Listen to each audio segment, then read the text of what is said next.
Voilà, bonjour à toutes et à tous. J'ai essayé de faire une vidéo avec Loufa, mais là, c'est fini avec lui. Le petit taureau, là, il commence à être costaud, c'est impossible. Impossible de faire quelque chose de tranquille. Alors voilà, je suis vite venu chez les ânes. Eux, ils sont cool. Normalement, ils vont pas bouger. Vous entendez ces bruits? Voilà, ça c'est Loufa qui fait le fou. Ouais, il a le quart d'heure de folie, là, donc lui, pour l'instant, on oublie. Ok, alors voilà, ça fait quelques vidéos que je vous parle des sols, de la nécessité de protéger les sols. Et dans la dernière vidéo, je vous ai dit que si on soignait les sols, si on prenait le modèle de la forêt et qu'on l'appliquait à l'agriculture, on pouvait avoir un rendement au mètre carré supérieur.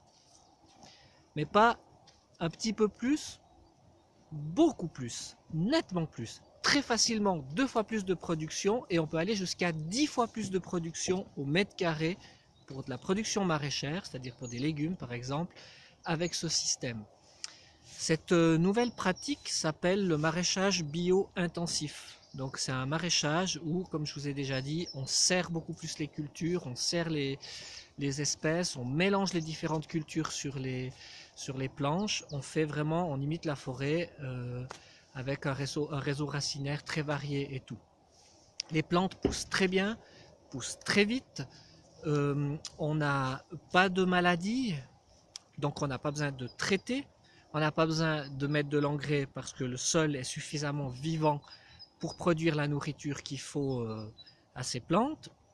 On fait des amendements au printemps ou en hiver avec du compost, bien sûr, mais ça c'est comme normal.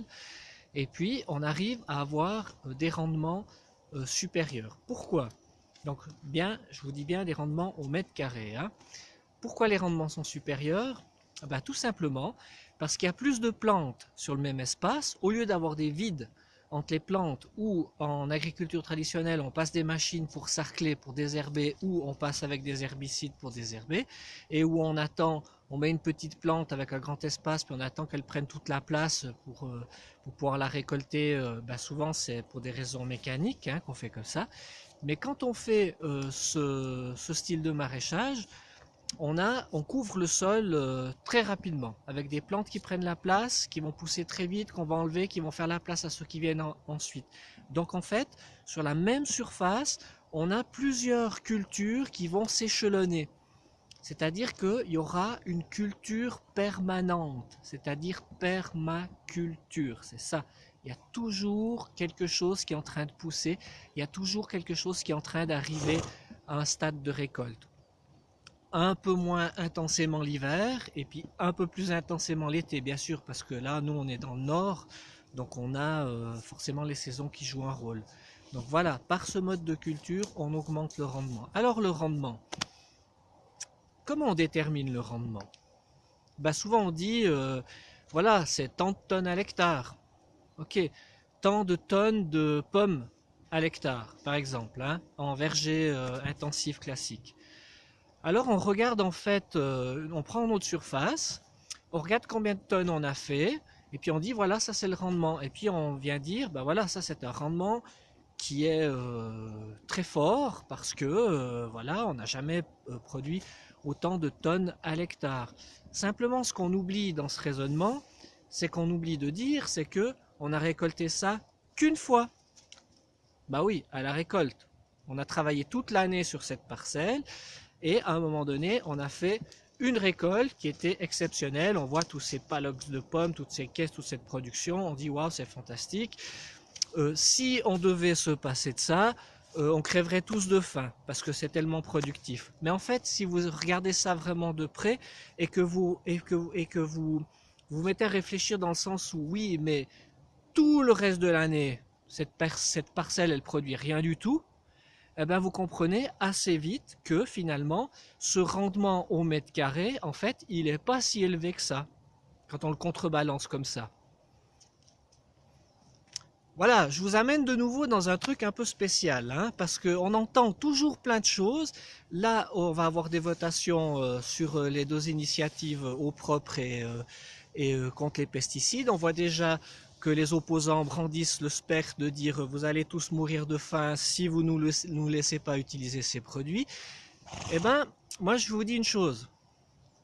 Si on continue à axer notre production agricole de la manière classique, industrielle, avec une récolte par année, par surface, en utilisant des quantités phénoménales de pétrole et d'intrants, c'est-à-dire des engrais et des pesticides, parce que je vous expliquerai plus tard pourquoi ces plantes sont malades, si on met tout ça dans la balance, finalement, ce rendement, il est extrêmement faible. Et actuellement, on nourrit pas l'humanité avec cette agriculture. Il faut arrêter de rêver. Et on la nourrira encore moins parce que c'est un mode d'agriculture qui détruit les sols. C'est embêtant. C'est embêtant ce que je dis. Parce que ça veut dire que, ouais, on doit se poser des questions, on doit se dire, mais en fait, pourquoi on en est arrivé là? On en est arrivé à ce mode de culture avec cette grande production une fois par année sur la parcelle, grâce à l'utilisation des machines, des engrais, des pesticides.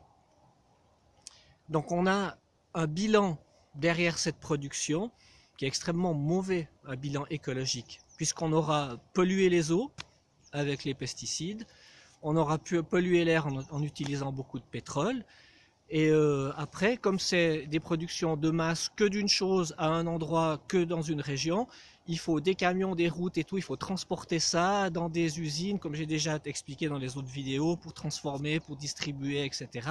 Donc ce système, il est dépendant après d'une logistique phénoménale de transport et de consommation, bien sûr, de pétrole. Donc c'est un système qui est dépendant. Ce système est dépendant des énergies fossiles, il est dépendant des pesticides, des intrants chimiques, et sa production finalement au mètre carré reportée sur l'année, elle est extrêmement faible. Voilà, c'est un peu un constat un peu pas drôle ce que je vous dis.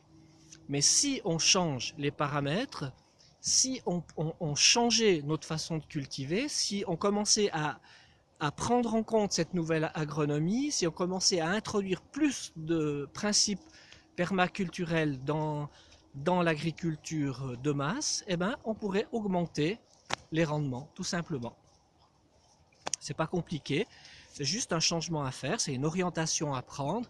Et là, au niveau de nouveau, on revient au niveau politique, il y a des choses à faire, il y a des choses à mettre en place au niveau des formations, au niveau des lois et tout ça, pour pouvoir permettre ces changements, et aussi augmenter notre part d'autosuffisance, d'autoproduction, notre part d'autonomie, et c'est très important. Voilà, résumé de la vidéo. En continuant avec l'agriculture industrielle, on va se mettre dans un cul-de-sac, comme j'ai déjà dit. C'est pas possible de nourrir l'humanité comme ça, on va pas s'en sortir. Actuellement, on n'arrive pas à nourrir la population suisse en travaillant comme ça, et c'est pas en augmentant la technologie, en augmentant les intrants, en augmentant ce genre de technique qu'on va augmenter. Oui, on va augmenter un peu la production, mais on va pas l'augmenter assez pour garantir notre autonomie. Pour garantir notre autonomie, on doit vraiment décupler notre production. Et puis pour décupler notre production, on doit changer la façon de travailler. Voilà, je vous laisse avec ça, et je vous donne rendez-vous pour ma prochaine vidéo. Celle-ci, elle a été très longue, je suis désolé, mais j'avais plein de choses à dire, et puis j'ai dit à toute vitesse. À la prochaine, ciao ciao.